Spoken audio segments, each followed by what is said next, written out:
Hello दोस्तों, क्या हाल है आपका। आशा करता हूँ अच्छे होंगे, स्वस्थ होंगे और अपनी तैयारी कर रहे होंगे। लेकिन कल एसएससी ने शाम 6 बजे के आसपास आपके जितने भी जो क्वालिफाई हुए हैं सीजीएल प्री का एग्ज़ाम जो प्री पेपर था उसमें, और जो डिस्क्वालीफाई हुए हैं उन सभी के स्कोर पब्लिश किए, लेकिन अपने इंडिविजुअल पब्लिश किए कि अपना लॉगिन आईडी करें और उसमें डालने के बाद आप उसका प्रिंट ले सकते हैं। और उसकी डेट भी फिक्स की है, इतने से इतने के बीच आप अपना उसमें प्रिंट आउट निकाल सकते हैं। लेकिन सबसे इम्पोर्टेंट ये है, उसमें ये भी दिया गया है कि कितने मार्क्स किसको मिले नॉर्मलाइजेशन के और उसके रा मार्क्स क्या थे। लेकिन कुछ बच्चों के कमेंट्स ये आए थे कि आंसर की आने के बाद जो टेंटेटिव आंसर की आई थी उसके बाद के जो स्कोर थे वो और जो अब नॉर्मलाइजेशन ऐड होने से पहले के स्कोर हैं, दोनों में डिफरेंस है। तो सबसे पहले इसी पॉइंट को हम क्लियर करते हैं। जब एग्जाम हुआ था उसके बाद जो आंसर की आई थी उसमें आपके रा स्कोर दिखाए गए थे, उसके बाद एसएससी ने ये मांगा था कि इतने दिन के बाद आप ऑब्जेक्शन डाल सकते हैं किस क्वेश्चन में किसके आपके रॉन्ग आंसर क्यों किया है या किसी तरह का ऑब्जेक्शन। तो उसमें ऑब्जेक्शन के लिए भी टाइम दिया गया था। और उसके बाद जो एसएससी ने किन क्वेश्चनों को सही किया है गलत किया है उसकी डिटेल नहीं है, लेकिन उसकी डिटेल होने के बाद वो चेंज करने के बाद आपके जो रा स्कोर थे वो क्या हो जाएंगे, चेंज हो जाएंगे। जैसे मानो आपके रा स्कोर पहले 120 था, उसके बाद ऑब्जेक्शन लगे किसी के द्वारा या नहीं लगे, उसके बाद एक समय सीमा के बाद जो एसएससी ने क्वेश्चन सही और गलत उनको जो किया है उसके बाद हो सकता है यहां पे रा स्कोर में चेंज आए। हो सकता है 120 के 120 ही रहे, 125 भी हो सकते हैं, 118 भी हो सकते हैं। तो मतलब ये हो गया जो रा स्कोर आपका वो था जो एग्जाम के बाद आंसर टेंटेटिव आंसर की थी उसके बाद उसके रा स्कोर चेंज होंगे। वो इसलिए हो रहे हैं क्योंकि एसएससी ने जो क्वेश्चन सही या गलत पिक किए हैं।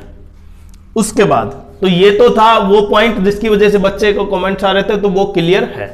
दूसरा, अब क्योंकि किस बच्चे को कितने नॉर्मलाइजेशन के मार्क्स मिले हैं शिफ्ट वाइज भी दे रखा है। हमने बताया था कि इजी शिफ्ट भी थी और हार्ड भी थी, और आपने पेपर दिए थे, और मॉडरेट भी बीच की शिफ्ट भी थी। लेकिन जो शिफ्ट सबसे हार्ड थी उसमें जो ऑब्जेक्शन के बाद एसएससी ने जो क्वेश्चन सही और गलत करने के बाद आपके रा स्कोर में चेंज होने के बाद जो हार्ड शिफ्ट में नॉर्मलाइजेशन किया है उसमें जैसे मानो एक के नॉर्मलाइजेशन के हैं 130 मार्क्स हैं नॉर्मलाइजेशन से पहले, जब एसएससी ने वो फाइनल रा स्कोर से वो आपके फाइनल स्कोर था उसमें ऐड किए हैं मैक्सिमम कितने मार्क्स मिल रहे हैं हार्ड शिफ्ट में नॉर्मलाइजेशन के मार्क्स हैं ये कितने 20 मार्क्स।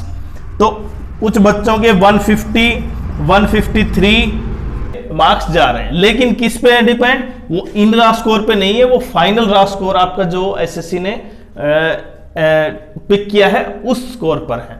तो हम देख सकते हैं कि जो नॉर्मलाइजेशन है उसके मैक्सिमम मार्क्स 20 मिले हैं, लेकिन कहीं कुछ जो हार्ड शिफ्ट की बजाय नॉर्मल शिफ्ट में इजी शिफ्ट में है उनके मार्क्स ऐड हुए भी नहीं है। तो कुछ बच्चे हैं जिसके 145 के आसपास हैं, उनमें नॉर्मलाइजेशन का कोई मार्क्स ऐड नहीं हो पाया। और हो सकता है कुछ ऐसे भी हों जिनके नॉर्मलाइजेशन की वजह से मार्क्स माइनस भी हुए हैं।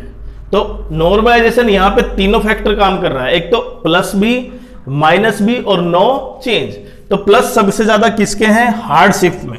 अगर 20 मार्क्स हार्ड शिफ्ट में मिल रहे हैं तो अगर यहां पे हार्ड शिफ्ट में आपके पास लगभग 145 के आसपास थे तो 20 मार्क्स ऐड करेंगे तो देखें यहां पे 165 के आसपास, मतलब बहुत ज्यादा जंप कर गए।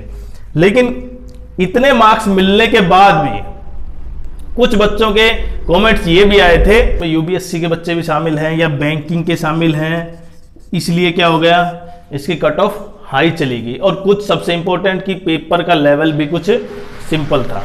लेकिन इन सबको क्लियर करने के लिए फाइनल जो आंसर की आएगी वो डिपेंड करते हैं, उसको देख के हम ये आइडिया बता सकते हैं आपके लिए। लेकिन वो कब तक आएगी तो आप 2 या 3 दिन के अंदर वो फाइनल आंसर की भी आप बिल्कुल देख सकते हैं एसएससी की साइट पर।